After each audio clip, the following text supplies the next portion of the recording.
Oh mein Gott. Michelle, ich habe Angst. Verstehst du? Geht Bleib ruhig, bleib ruhig. Jetzt sag ich ihm.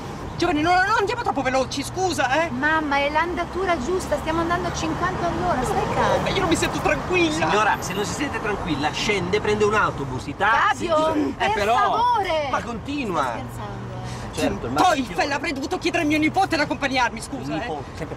Allora, ti sposti con questa carriola o no? Ma sei matto? Ma sei incosciente? Ma vuoi ammazzare mia figlia? Ma lo sai che nell'incidente il primo a morire è quello seduto proprio davanti al guidatore? Ma scusami! È vero, scusate, è vero, colpa mia, scusate. Signora, passi davanti, dai, veloce. Faccia il giro, dai. Fabio! Ma come Fabio? Passi Fabio, davanti. come Parla, tocca, Michelle, parla.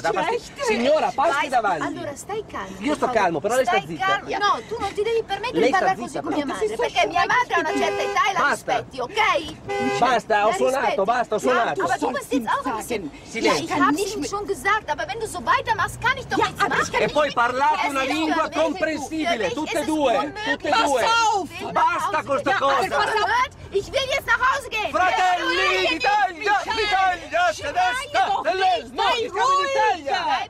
Bleib ruhig, Bitte! Non capisco, signora, non la capisco. Ma guida! E non mi Guida! tocchi, non mi tocchi, non si dice guida. Guida, la guida, guida. Shower door!